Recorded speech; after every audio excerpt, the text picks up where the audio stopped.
ವೀಕ್ಷಕರೇ, ಇವತ್ತು ಪಾಸ್ತಾ ಮಾಡೋಣ ಅಂತ ರೆಡಿ ಮಾಡ್ತಾ ಇದ್ದೀನಿ. ಬನ್ನಿ ಪಾಸ್ತಾ ಮಾಡೋದು ಹೇಗೆ ಅಂತ ನೋಡ್ಕೊಂಡು ಬರೋಣ. ಮೊದಲು 1.5 ಲೀಟರ್ ಆಗೋಷ್ಟು ನೀರು ಹಾಕ್ಕೊಳ್ತೀನಿ.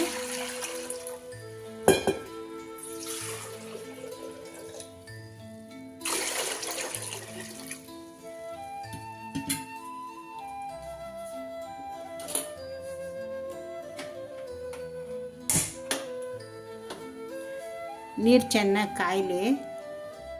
ಈಗ ನೀರು ಚೆನ್ನಾಗಿ ಕುದೀತಾ ಇದೆ. ಇದಕ್ಕೆ ಪಾಸ್ತಾ ಸೇರಿಸ್ಕೊಳ್ಳೋಣ.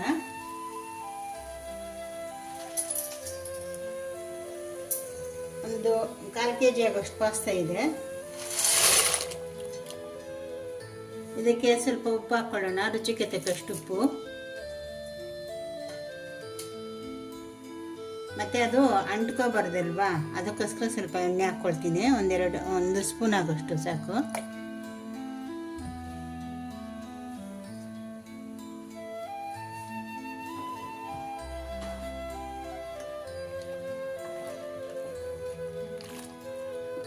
ಚೆನ್ನಾಗಿ ಈ ಥರ ಕದಲಿಸ್ತಾ ಇರಬೇಕು, ಇಲ್ಲಾಂದರೆ ತಳದಲ್ಲಿ ಕುತ್ಕೊಬಿಡುತ್ತೆ. ಎಲ್ಲನೂ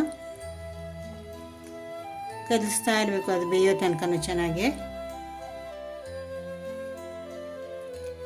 ಈಗ ಬೆಂದಿದೆ, ಪಾಸ್ತಾ ಚೆನ್ನಾಗಿ ಬೆಂದಿದೆ.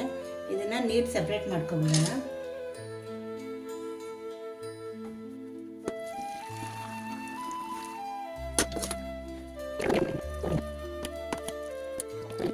ಈಗ ಪಾಸ್ತಾಗೆ ಬೇಕಾಗಿರೋ ಮಸಾಲೆ ರೆಡಿ ಮಾಡ್ಕೊಳ್ಳೋಣ.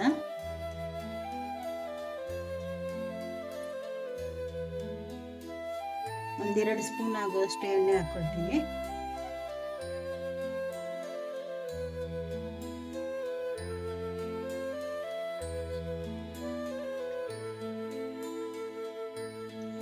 ಎಣ್ಣೆ ಬಿಸಿ ಆಗಲಿ. ಎಣ್ಣೆ ಬಿಸಿ ಆಗಿದೆ. ಈರುಳ್ಳಿ ಹಾಕ್ಕೊಳ್ತೀನಿ. ಒಂದು ಚಿಕ್ಕ ಸೈಜ್ 2 ಈರುಳ್ಳಿ ಕಟ್ ಮಾಡಿ ಇಟ್ಕೊಂಡಿದ್ದೀನಿ.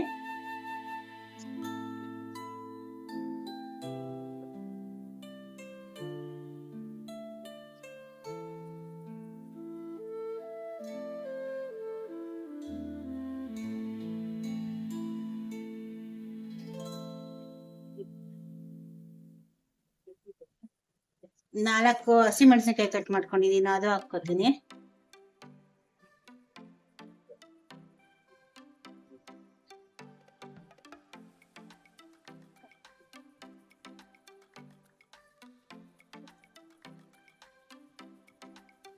ಇದು ಸ್ವಲ್ಪ ಬ್ರೌನ್ ಕಲರ್ ಬರಲಿ.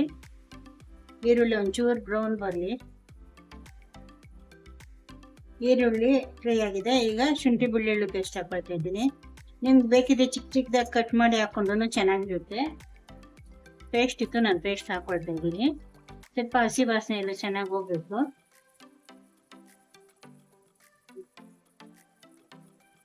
ಒಂದು ನಿಮಿಷ ಫ್ರೈ ಆಗಿ ಸ್ವಲ್ಪ ಹಸಿ ವಾಸನೆ ಎಲ್ಲ ಹೋಗುತ್ತೆ.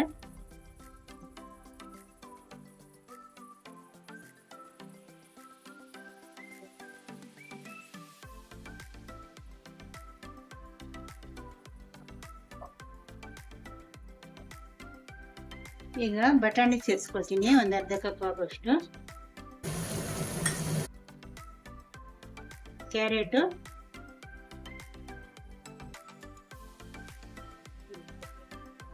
ಕ್ಯಾಪ್ಸಿಕಮ್.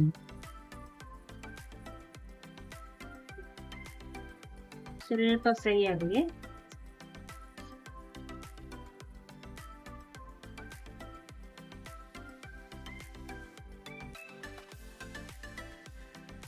ಒಂದೆರಡು ನಿಮಿಷ ಫ್ರೈ ಆಗಲಿ.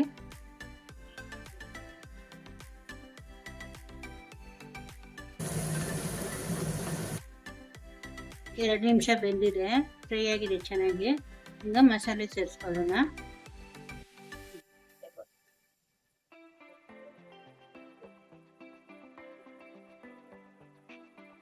ಒಂದು ಅರ್ಧ ಸ್ಪೂನ್ ಧನಿಯಾ ಪುಡಿ, 1/4 ಸ್ಪೂನ್ ಜೀರಾ ಪುಡಿ, 1/4 ಸ್ಪೂನ್ ಆಗೋಷ್ಟು ರೆಡ್ ಚಿಲ್ಲಿ ಪೌಡ್ರು. ಆವಾಗಲೇ ಹಸಿ ಮೆಣಸಿನ್ಕಾಯಿ ಹಾಕಿದ್ದೀನಿ. ಈಗ ಸ್ವಲ್ಪ ಖಾರದ ಪುಡಿ ಸೇರಿಸ್ಕೊಳ್ತೀನಿ.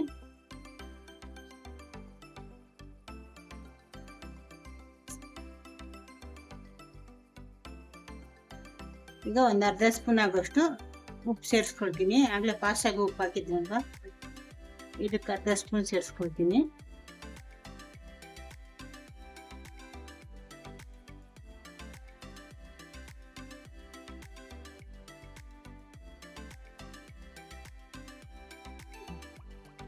ಒಂದು ಸ್ವಲ್ಪ ನೀರು ಸೇರಿಸ್ಕೊಳ್ಳೋಣ ಬೇಯೋದಕ್ಕೆ, ತರಕಾರಿ ಬೇಯೋದಕ್ಕೆ ಬಂದರೆ. ಜಾಸ್ತಿ ಬೇಡ, ಒಂದು ಸ್ವಲ್ಪ, ಒಂದು ಟೀ ಗ್ಲಾಸಲ್ಲಿ ಅರ್ಧ ಗ್ಲಾಸ್ ಆಗೋಷ್ಟು ಅಷ್ಟೇ.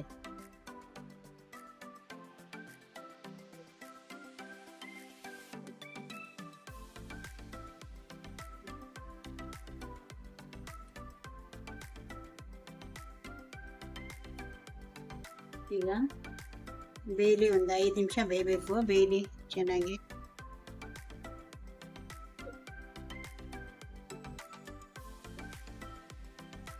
ಇನ್ನೂ ಸ್ವಲ್ಪ ತರಕಾರಿ ಬೇಯಬೇಕು. ಒಂದೆರಡು ನಿಮಿಷ ಬೆಂದಿದೆ, ಇನ್ನೊಂದೆರಡು ನಿಮಿಷ ಬೇಯಲಿ. ಮುಚ್ಚಿಡ್ತೀನಿ. ಸ್ವಲ್ಪ ಸಿಮ್ಮಲ್ಲೇ ಬೇಯಲಿ, ಜಾಸ್ತಿ ಉರಿ ಇದ್ರೆ ತಳೆ ಹಿಡಿಯುತ್ತೆ.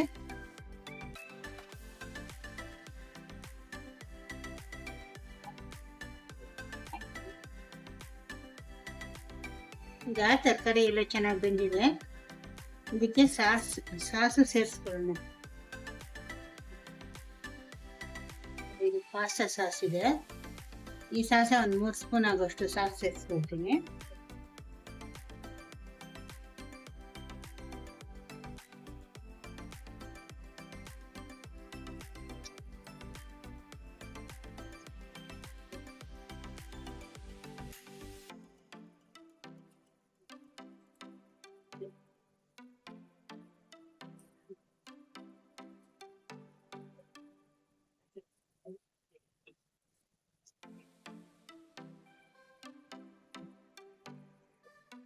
ಒಂದು ಸ್ಪೂನು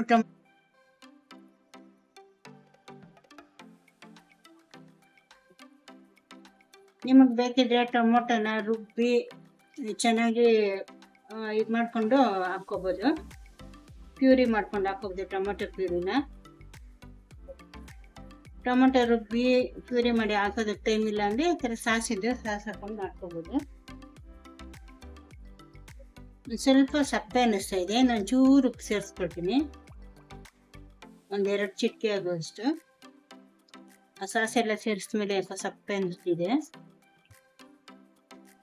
ಈಗ ಪಾಸ್ತಾ ಸೇರಿಸ್ಕೊಳ್ಳೋಣ.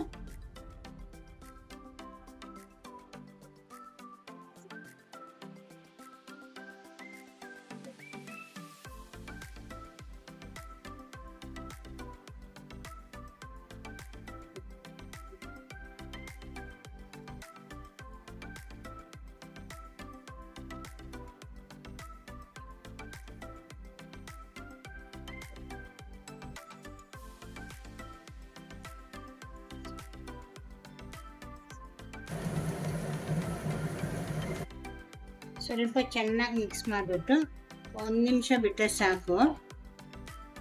ಜಾಸ್ತಿ ಬೇಯಬಾರ್ದು, ಜಾಸ್ತಿ ಬೇಯಂದರೆ ಮುದ್ದೆ ಥರ ಆಗೋಗುತ್ತೆ.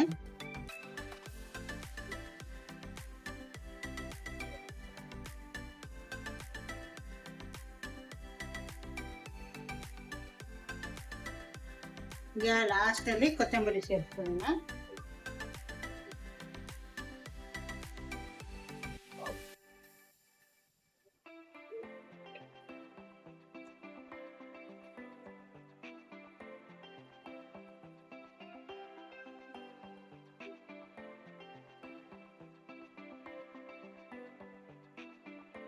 ಈಗ ಮಸಾಲ ಪಾಸ್ತಾ ರೆಡಿಯಾಗಿದೆ. ತುಂಬ ರುಚಿಯಾಗಿರುತ್ತೆ. ಈ ಥರ ಮಾಡಿದ್ರೆ ಮಸಾಲ ಪಾಸ್ತಾ ಒಂದ್ಸರಿ ಟ್ರೈ ಮಾಡಿ ನೋಡಿ. ಟ್ರೈ ಮಾಡಿ ಚೆನ್ನಾಗಿತ್ತು ಅಂದರೆ ಲೈಕ್ ಮಾಡಿ, ಶೇರ್ ಮಾಡಿ, ದಯವಿಟ್ಟು ಸಬ್ಸ್ಕ್ರೈಬ್ ಮಾಡ್ಕೊಳ್ಳಿ.